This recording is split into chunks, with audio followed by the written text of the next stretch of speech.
The Minnesota Vikings offensive line has been a point of controversy for the better part of 2 decades at this point. But the Vikings do have the best bookend tackle duo in the National Football League. Christian Darrisaw is a young rising star at left tackle. Brian the Real Deal O'Neill is a legit right tackle. Knocking on all the wood. Hopefully everything with that Achilles injury and rehab is going good. At his press availability last week, things seem to be good to go. But the inside, it's what's tough with rookie Ed Ingram at right guard, Garrett Bradbury re-signed playing center, as well as left guard Ezra Cleveland heading to the final year of his rookie deal. Where it's the Vikings offensive line is like a sandwich where you have phenomenal bread on the outside, but the inside, I don't know.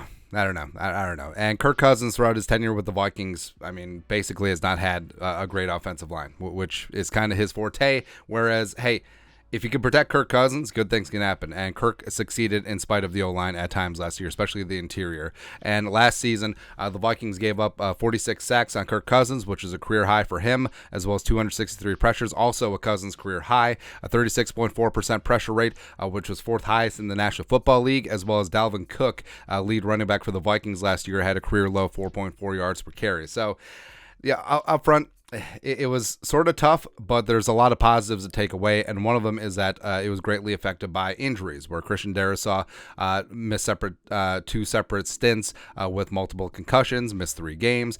Garrett Bradbury and his back injury forced him out of 5 games, as well as Brian O'Neill popped that Achilles second to last week of the regular season against the greasy grimy Green Bay Packers. Also throw in that key backup center Austin Schlutman went down with a broken leg as well. And the Vikings this offseason, they decided to run it back, where Garrett Bradbury, even though he had been the worst graded center in the National Football League for the first 3 years, in year 4, stepped up with the new regime, new scheme, and vaulted into the top 10-ish in terms of centers around the league.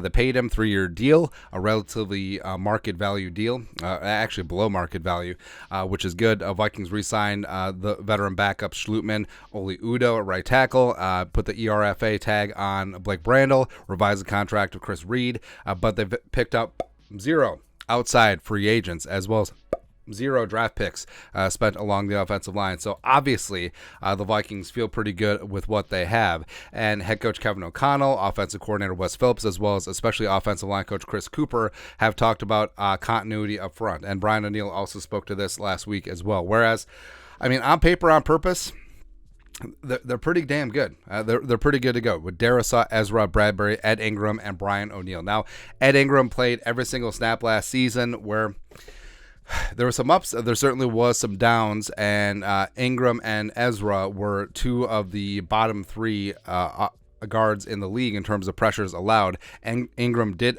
improve markedly every single week as the season progressed, so that's something to look forward to. Ezra, I don't know. We've talked about this a bunch. I think Ezra is a left tackle, just jammed into left guard.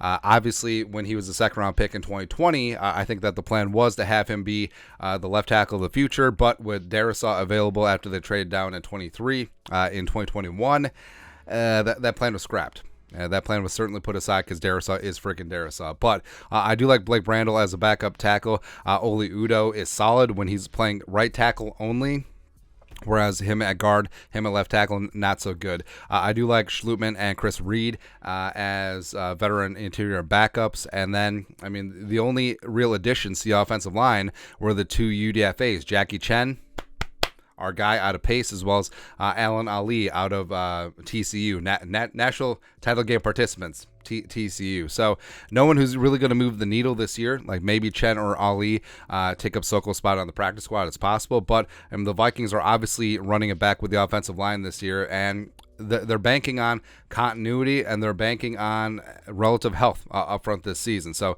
knock on all the wood, hopefully that is the case, because as the offensive line goes, as goes the offense, because, yeah, we're really hyped about Addison. We're really hyped about Jefferson and, TJ in year 2, given a full offseason in the offense. Josh Oliver is a fantastic addition as well, and whoever's running the ball, the Vikings are going to be able to do it. So all of this means nothing. All this means absolutely nothing if they don't get things solidified up front. But I do believe in Chris Cooper. I do believe in these guys gelling. And imagine how Kirk Cousins is going to be when he's not a top 5 pressure quarterback in this league. Just amazing, man. So, again, obviously, they're banking on things getting solid up front, and we'll see what happens. Because, again, as the offensive line goes, so goes the offense, so goes this damn team in 2023. But your thoughts are thoughts. Obviously, the Vikings love the offensive line, adding 0 free agents, 0 draft picks. Let us know your thoughts and our thoughts in the comment section below. Subscribe for daily Vikings takes. Want to support the work? Put a little something in the Venmo. But till next time, Skull Production Value.